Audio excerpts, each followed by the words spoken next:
Hello students, आज हम पढ़ रहे हैं कंडीशनल प्रोबेबिलिटी। पिछले वीडियो में मैंने आपको ये बताया था कि व्हाट इज़ द प्रोबेबिलिटी। अगर कोई बिल्कुल 11th क्लास में नहीं पढ़ा है तो वो भी इस वीडियो को देखकर प्रोबेबिलिटी आराम से सीख सकता है। What is the probability. मैं यहाँ पर आपको आज कंडीशनल प्रोबेबिलिटी की डेफिनेशंस बता रहा हूँ, बोर्ड पर लिखी हुई है। आइए उसको पढ़ते हैं। Conditional probability, if A and B are two independent events. मेरे वीडियो को आप लास्ट तक देखिए, आपकी जो प्रोबेबिलिटीज़ की समस्याएं हैं वो हमेशा के लिए दूर हो जाएंगी। क्योंकि आज मैं आपको ये बताने जा रहा हूँ कि हम फ़ोटो के माध्यम से प्रोबेबिलिटी को क्लियर करेंगे, जो कि आपको पूरी तरह से दिमाग में बैठ जाएगा और आप उसको कभी नहीं भूल पाएंगे। If A and B are two independent events, the probability of event A depending on the happening event B is called the conditional probability। यहाँ पे सुनो, बात ये है, ये कहना ये चाह रहे हैं कि जो A की प्रोबेबिलिटी आप पता कर रहे हैं वो B पर डिपेंड करती है। जो इवेंट पहले हैपन हो चुकी है, अक्योर्ड हो चुकी है, उसको ये यहाँ पे डिवाइड में लिखकर बता रहे हैं। P A इंटरसेक्शन B दोनों का कॉमन प्रोबेबिलिटी डिवाइडेड बाय जो पहले अक्योर्ड हुआ है वो प्रोबेबिलिटी। इसी प्रकार से ये यहाँ पर अगर A अक्योर्ड हो गया है पहले तो यहाँ पर A डिवाइड में आएगा। मैं यहाँ आपको इस तरह से इस फॉर्मूले को सिखाना चाहूँगा कि जैसे कि कोई एक स्टूडेंट है, वो फिजिक्स में फेल हो चुका है पहले ही, तो बताइए कि उसके मैथ में फेल होने की प्रोबेबिलिटी क्या होगी। तो यहाँ पर उसके दोनों का इंटरसेक्शन आ जाएगा साहब। ये मान लीजिए कि फिजिक्स और मैथ दोनों की प्रोबेबिलिटी है कॉमन वाली, और अगर ये फिजिक्स में पहले से फेल होने की है तो पहले वाली प्रोबेबिलिटी नीचे आती है। तो स्टूडेंट आप ये ध्यान रखिए कि जो इवेंट पहले अक्योर्ड हो चुका है वो डिवाइड में आता है। मैं यहाँ पे आपको दरअसल फ़ोटो के माध्यम से ज़्यादा क्लियर करवा पाऊँगा, क्योंकि डेफिनेशंस और लेक्चर तो आप लोग बहुत वीडियो में बहुत सुन चुके हैं, लेकिन अब आपके पास में आज मैं फ़ोटो के माध्यम से इसको क्लियर करवाना चाह रहा हूँ जी। तो बोर्ड पर मेरे पास में एक क्वेश्चन लिखा हुआ है, आइए हम लोग उसको पहले रीड कर लेते हैं। और वो ये है, a dice is thrown and score is noted. बोल रहे हैं कि एक डाइस थ्रो किया जाता है और जो भी उस पर स्कोर आता है उसको नोट कर लिया जाता है। ई एक इवेंट है, E be the event, score is even. Score कैसा रहता है? इवन रहता है।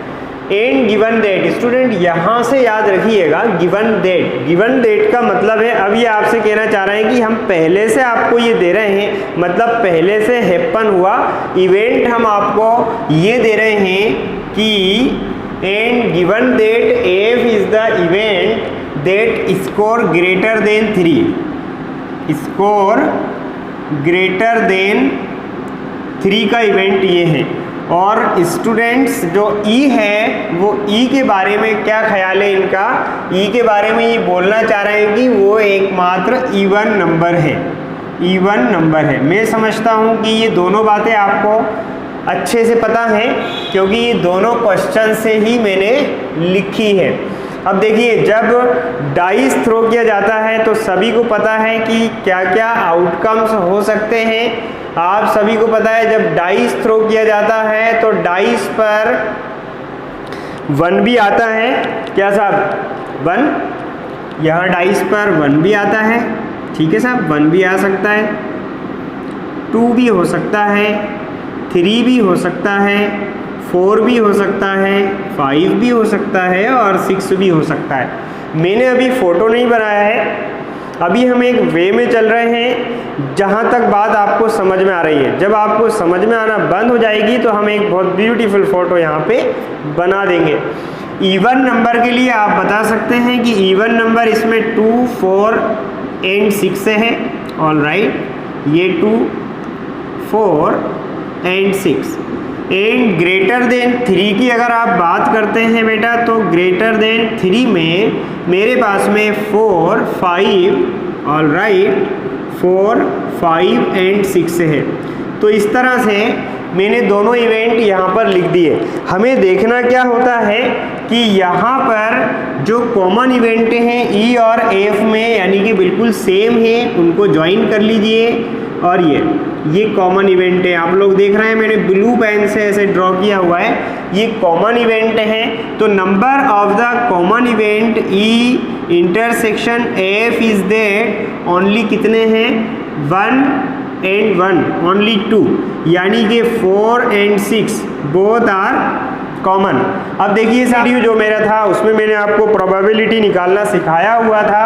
अगर आप देखें तो डाइस पर इवन नंबर की प्रोबेबिलिटी हो जाएगी PE is equal to favourable outcomes means 3, total outcomes means 6 and PF, जी साहब बताइए PF कितना होगा, आप लोग देख करके बता सकते हैं। यहाँ पर फेवरेबल आउटकम्स कितने हैं 1 2 3, यहाँ पर भी 3 हैं फेवरेबल आउटकम्स, टोटल आउटकम्स 6 हैं। और यहाँ पे अगर आप प्रोबेबिलिटी की बात करते हैं तो PE intersection F is that 1 और 1 2 डिवाइडेड बाय 6। ऑलराइट, तो देखिए मैंने यहाँ पर कॉमन वाला प्रोबेबिलिटी भी निकाल दिया है। और अगर जो मुझे पता करना है conditional probability E divided by F, जैसा कि हम डेफिनेशन में पढ़ रहे थे, तो P intersection F divided bye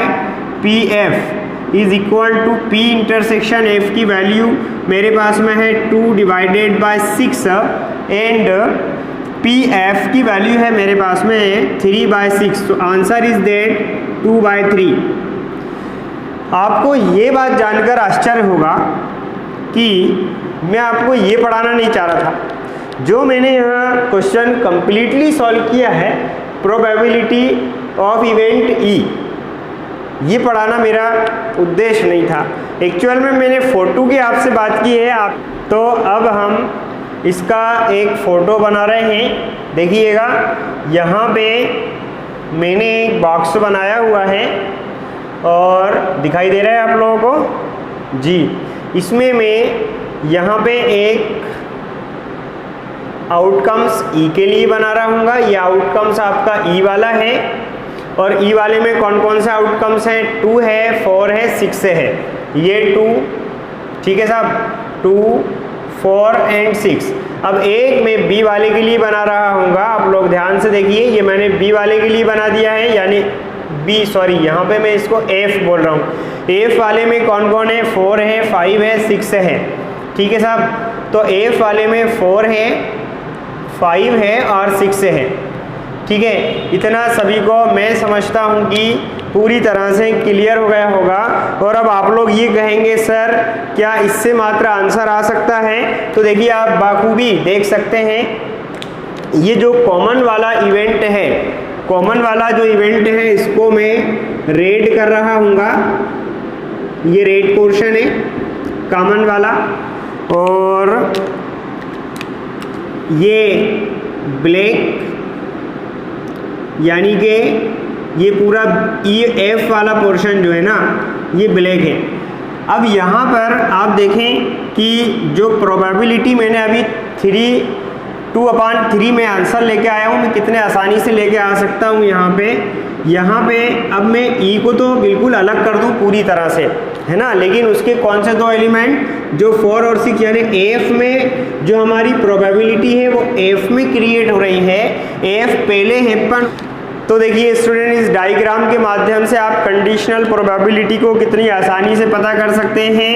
PE divided by AF is equal to, ठीक है साहब, टोटल केसेस, इस F में टोटल कितने आउटकम्स हैं साहब 3 आउटकम्स हैं। ठीक है, और इसमें जो कॉमन वाले यानी मेरे फेवरेबल आउटकम्स कितने हैं 2 है। तो मेरा आंसर यहाँ से इस डायग्राम के माध्यम से भी 2/3 आ रहा है। और जो आप देख रहे हैं यहाँ पे मैंने PE को अलग निकाला है, PF को अलग फाइंड किया हुआ है मैंने, और उसके बाद में PE/F निकाला तो भी 2/3 आया।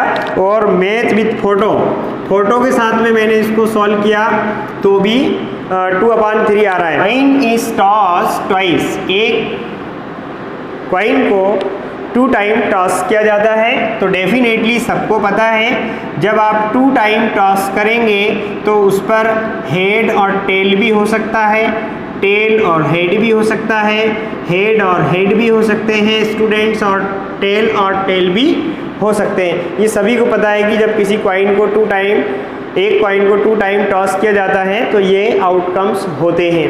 अब देखिए यहाँ पर वही कहानी है ई वाली। ई कौन सा इवेंट है? Find the probability exactly one head. E जो है वो एग्जैक्टली वन हेड की कंडीशन है, और जो साहब एफ है, एफ के बारे में लिखा है given that at least one head awkward, eight least one head awkward. ठीक है साहब। अब देखिए एग्जैक्टली वन हेड मतलब इन सभी आउटकम्स में एग्जैक्टली वन हेड वाला कंडीशंस मुझको लेना है। तो इसमें एग्जैक्टली वन हेड है, देखिए इसमें एग्जैक्टली वन हेड यानी कि मैं हेड कोमा टेल यहाँ लिखूंगा, एक आउटकम हो गया। दूसरा हो गया टेल और हेड। इसके बाद ये दोनों में एग्जैक्टली वन हेड में नहीं ले सकता हूँ। ठीक इसी प्रकार से जब आप एफ में आते हैं एट लीस्ट वन हेड, तो एट लीस्ट का मतलब ये होता है, जैसे मैं पिछले वीडियो में भी स्टूडेंट्स आप लोगों से डिस्कस कर रहा था, एट लिस्ट का मतलब होता है जैसे कि कोई एक बंदा आपके पास आया, भाई कम से कम 5 का नोट तो दे, अभी चाहिए 5 रुपये दे कम से कम। मतलब ये है कि वो 5 से कम आपसे नहीं लेगा, किंतु आप ये जानते हैं कि अगर आप उसको 5 की जगह पे 6, 7, 8, 9, 10, 20, 50, 100 पूरी तिजोरी उठा के दे देंगे, वो मना नहीं करेगा। तो यहाँ यही बात है कि एक हेड होगा, एट लीस्ट वन हेड मतलब एक हेड होगा चलेगा, एक से कम नहीं चलेगा। यहाँ भी एक हेड होगा चलेगा, हाँ अगर आप एक की जगह उसे 2 देंगे तो 2 वाला भी यहाँ पे चलेगा। तो यहाँ एट लीस्ट वन की कंडीशंस हम लिख रहे हैं, टेल हेड, हेड टेल और हेड हेड। ये एट लीस्ट वन हेड की कंडीशन है। देखिए मैं दोबारा आपको एक फ़ोटो बना करके इसको सॉल्व करवा रहा हूँ, ओनली फ़ोटो के माध्यम से सॉल्व करवाने की कोशिश कर रहा हूँ। आपको दिखाई दे रहा है? जी हाँ, देखिए ये लीजिए, यहाँ पे जो ई वाला इवेंट है वो ये है। ई वाले में कौन कौन है देखिएगा, एक तो हेड है और एक टेल है, हेड टेल और टेल हेड, बस यही ई वाले में है। और देखिए एफ वाले में कौन कौन है? एफ वाला आसानी से बन जाता है क्योंकि कुछ एलिमेंट उसके ई में आ चुकते हैं। देखिए एफ वाला उसमें टेल और हेड आ गए हैं, हेड और टेल आ गए हैं, केवल आपको हेड और हेड लिखना है और आंसर इस बॉक्स को देखते से ही आपके साथ में है, आपके पास में है। क्योंकि जो एफ वाला जो हमारे पास में इवेंट है केवल प्रोबेबिलिटी इसी में डिज़ायर कर रही है, ये टोटल इवेंट है एफ वाला जिसको कि मैंने रेट कर दिया है। समझो समझो समझो, देखो अच्छे से, ठीक है। तो जो P यहाँ आंसर लिख रहा हूँ E डिवाइडेड बाय एफ है, ठीक है साहब। आप देखें क्या नाटक हो रहा है यहाँ पे।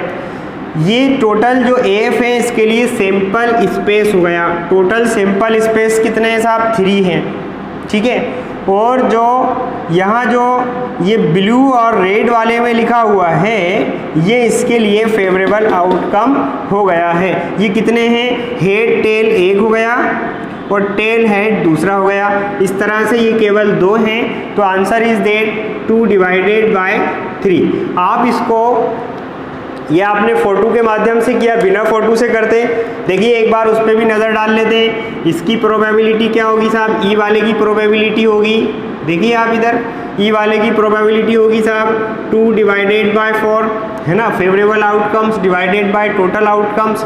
यहाँ पर इस वाले की प्रोबेबिलिटी क्या होगी? एफ वाले की प्रोबेबिलिटी हो जाएगी साहब 3 डिवाइडेड बाय 4, ठीक है। और इन दोनों में ये कॉमन है, 2 इवेंट हैं इधर और इधर भी 2 इवेंट हैं, दोनों कॉमन है।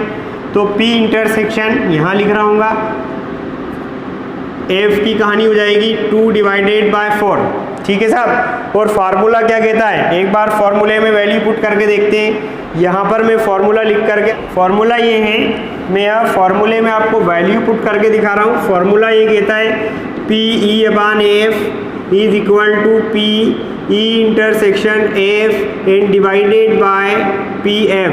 ठीक है साहब, तो पी ई इंटरसेक्शन एफ की वैल्यू आपके पास में ये है जो कि अभी निकाली गई है 2 डिवाइडेड बाय 4, और पी एफ की वैल्यू मैंने निकाल के बताई है आपको नीचे 3/4, और 4 से 4 की तपस्या भंग, तो बचे कौन है साहब 2/3। तो ये आप फॉर्मूले से भी देखिए स्टूडेंट्स कर रहे हैं तो वैसे भी 2/3 आ रहा है, और केवल डायग्राम के माध्यम से कर रहा है वैसे भी 2/3 आ रहा है। आपको यहाँ ध्यान ये रखना है कि जो इवेंट पहले से एक्वायर्ड हो चुका है उसको पूरा डार्क कर देना है, और उसमें जितने एलिमेंट लिखे हुए हैं उन सबको डिवाइड में लिख देना है, और ये जो कॉमन वाले इवेंट हैं इनको ऊपर लिख देना है। तो इस तरह से ये कंडीशनल प्रोबेबिलिटी का हमारा सेकंड क्वेश्चन था। अभी धीरे धीरे आपकी प्रॉब्लम्स और क्लियर होती चली जाएंगी। मैं अब आपके सामने प्रोबेबिलिटी का, कंडीशनल प्रोबेबिलिटी का थर्ड क्वेश्चन रख रहा हूँगा। देखिए नेक्स्ट क्वेश्चन एनसीईआरटी बुक का एग्जाम्पल नंबर 2 हमारे पास में लिखा हुआ है। आप आइए इसको हम लोग ठीक से पढ़ते हैं। A family has 2 children, what is the probability that both the childrens are boys. हमें both the childrens are boys की प्रोबेबिलिटी पता करनी है, जबकि given that at least one of them is boy. मैं यहाँ पे इसको सॉल्व कर रहा हूँ। आप पहले क्वेश्चन समझ गए अच्छे से कि हमें जो प्रोबेबिलिटी पता करनी है वो both the childrens are boys. ठीक है साहब, गिवन डेट ये है कि at least one of them is boy. Alright, तो देखिए मैंने यहाँ पर G for girl, B for boy, G बिल्कुल 0 लेवल से आज भी अपन स्टार्ट कर रहे हैं। यहाँ पर number of the sample space, ये भी हो सकता है कि फैमिली में पहले गर्ल हो फिर बॉय हो। ठीक है साहब, या ये हो सकता है कि पहले बॉय फिर गर्ल, या फिर दोनों बॉय भी हो सकते हैं, या फिर दोनों गर्ल्स भी हो सकते हैं। तो ये सैंपल स्पेस है हमारे पास में। आपको समझ में आ जाएगा, बहुत आसानी से समझ में आ जाएगा। बोथ आर बॉयज़, इसके लिए क्या है, एक ही कंडीशन है हमारे पास में, only one outcome be taken here because boy and boy, एक ही आउटकम हो पाएगा। एट लीस्ट वन बॉय में, जी हाँ, गर्ल और बॉय वाला भी आ जाएगा, बॉयज़ एंड गर्ल्स वाला भी आएगा, एंड एट लीस्ट वन की बात है तो 2 भी हो सकते हैं। ऑलराइट, अब आप कंडीशनल प्रोबेबिलिटी निकालना चाहते हैं तो पहले ई वाले इवेंट, अब मैं डायग्राम के माध्यम से वापस मैं फ़ोटो पे चला गया हूँ और फोटो आपको बहुत आसानी से समझा देगा।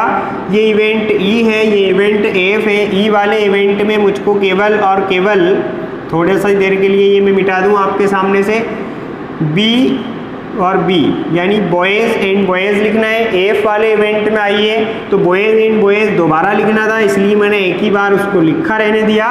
और यहाँ पर ये 2 आउटकम्स हमारे पास में बच रहे हैं, गर्ल्स एंड बॉयज़ वाला एंड बॉयज़ एंड गर्ल्स वाला। अब आप देखिए आंसर आपके सामने है, बहुत आसानी से आप बता सकते हैं। इस पूरे को डार्क कर लीजिए, ये मैंने रेड कलर से डार्क किया हुआ है और आंसर मेरे पास में दौड़ा हुआ चला आ रहा है। E divided by F is that. Very simple, बताइए कि टोटल आउटकम्स कितने हैं। यहाँ पर E का कोई भी रोल नहीं है, मुझे F में से ही प्रोबेबिलिटी निकालनी है। तो ये हो गए मेरे पास में 3 और फेवरेबल आउटकम्स में ये ब्लू एंड रेड वाले में कितने आउटकम्स लिखे हैं, ओनली 1। तो answer is that 1/3।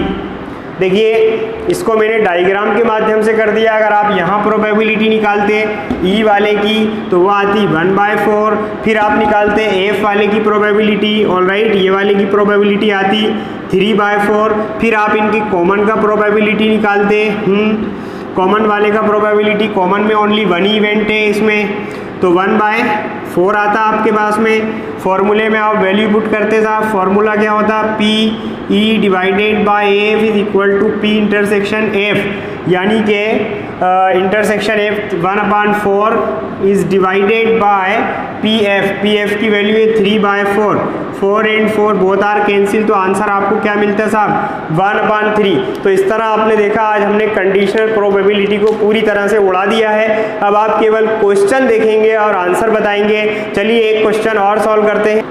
NCERT book का question number example number 6 chapter number 13 आपके सामने लिखा हुआ है। इसको मैं पहले पढ़ करके सुना रहा हूँ अच्छे से। 10 cards are drawn, 10 cards numbered 1 to 10 are placed in a box and mix up thoroughly, and then one card is drawn randomly. It is non that the number, it is non that पर जब आए, it is non that पर जब आए तो मैं रुक गया। क्यों? क्योंकि मैं बताना चाह रहा हूँ आपको कि जब ये non that या given that या when करके लिखते हैं तब वो वाला इवेंट पहले से अक्योर्ड हो चुका है, और पहले से जो इवेंट अक्योर्ड होता है उसको मैं एफ कहता हूँ। drawn card is more than 3। All right, यहाँ पर लिखा हुआ है it is non debt the number is drawn card is more than 3। ये इवेंट पहले से अक्योर्ड हो चुका है। ठीक है साहब, आगे बढ़ते हैं। तो इसमें लिखा हुआ है what is the probability that it is an even number, यानी इवन नंबर की प्रोबेबिलिटी हमको निकालनी है। मैंने यहाँ पर ई मीन्स इवन नंबर लिखा हुआ है, और इवन नंबर देखिए 1 से लेकर 10 तक के कार्ड्स में कौन होंगे, 2, 4, 6, 8, 10। ऑल राइट, और जो इवेंट पहले से अक्योर्ड हो चुका है उसके लिए स्टूडेंट्स मोर देन 3 ये तो सभी जानते होंगे कि 3 से बड़ा नंबर 4 होता है, 4, 5, 6, 7, 8, 9, 10। लेकिन हमें तो क्योंकि डायग्राम से मतलब फटाफट फोटो के माध्यम से, ये मेरे पास में एक बॉक्स है, इसके अंदर कहीं पर कोई एक इवेंट रहता है जिसका नाम है ई, और ई के एलिमेंट कौन है, 2, 4, 6, 8, 10। तो मैं लिख रहा हूँ 2, 4, 6, 8, 10। वी आर वेरी मतलब इन मैथमेटिक्स आप देख रहे होंगे मैंने 2 यहाँ पर लिखा हुआ है और 4 और 6, 8 और 10 यहाँ पर लिखा है, इसलिए क्योंकि 2 को छोड़ करके 4, 5, 4, 6, 8, 10 ये दूसरे वाले यानी एफ वाले इवेंट में भी होंगे। तो जब मैं एफ वाला इवेंट बनाऊंगा तो ऐसे बना दूंगा, ये एफ वाला इवेंट हो जाएगा मेरे पास में, और एफ वाले इवेंट में से मैं किसको ले चुका हूँ, 4, 6, 8 और 10 को ले चुका हूँ। बचे कौन है, 5, 7, 9 और 10। तो मैं यहाँ इस तरह से लिख लूँगा 5, 7, 9, 10 एक्चुअल में सॉरी हम लोग ले चुके हैं पहले। तो अब देखिए इसमें अब कोई सा एलिमेंट अगर बच रहा है तो स्टूडेंट ये भी सोच सकते हैं, कभी कभी आप लोग ये सोचते होंगे कि आखिर पूरे तो आए नहीं, इसमें कुछ बच गया, वो कहाँ जाएगा। तो मैं बता दूं कि 1 और 3 बचा है, और 1 और 3 को आप इसमें आप कहीं भी पुट कर सकते हैं। मान लीजिए कि मैंने 1 और 3 को यहाँ पे लिख दिया, क्योंकि इस पूरे रेक्टेंगल को या स्क्वायर के शेप का है तो स्क्वायर को या बॉक्स को मैं आपके सामने ई यूनियन बी कह सकता हूँ, यानी ये हमारे ई यूनियन एफ कह सकता हूँ, यानी ये हमारे टोटल आउटकम्स हैं, अर्थात सैंपल स्पेस है। स्टूडेंट ये भी ध्यान रखिएगा। अब देखिए यहाँ पर मेरे पास में जो प्रोबेबिलिटी कंडीशनल प्रोबेबिलिटी है इसको मैं ग्रीन कर रहा हूँ, क्योंकि आपको पता है कि ये सारा इवेंट एफ वाले में हो रहा है। ऑल राइट, और आंसर निकालने के लिए बहुत सिंपल सी कहानी है, पहले एफ वाले का टोटल आउटकम्स लिखिए, और वो है 1, 2, 3, 4, 5, 6, 7, ये लिख दीजिए 7। अब इसमें जो इंटरसेक्शन यानी जो कॉमन वाले इवेंट हैं जिसको मैंने थोड़ा थोड़ा ब्लैक कर दिया हुआ है आपके सामने, इसको लिखिएगा।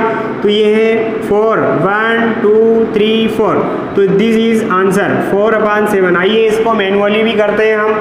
देखिए इसका प्रोबेबिलिटी हो जाएगा टोटल आउटकम्स, क्योंकि 10 है तो इसका प्रोबेबिलिटी हो जाएगा 1, 2, 3, 4, 5, यानी कि 5/10।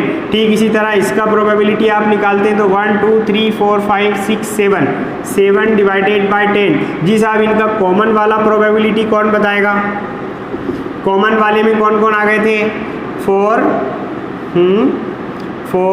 6, 8, 10, 4, 6, 8, 10 दोनों में।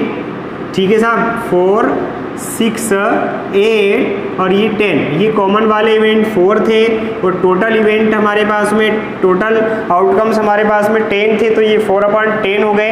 देखिए फार्मूला हमारे पास में आप अच्छे से जानते हैं कि E/F का फार्मूला स्टार्टिंग में हमने बताया है, PE intersection F divided by PF। All right, तो ये हो गए इंटरसेक्शन F वाले की वैल्यू 4/10 एंड PF की वैल्यू हमारे पास में क्या हो गई? PF की वैल्यू वो लिखी हुई है, ये probability of the F is that 7/10। तो यहाँ पर आपने 7/10 लिखा, 10 से 10 की तपस्या हो गई भंग। तो इस तरह से हमें यहाँ से भी आंसर क्या मिल गया?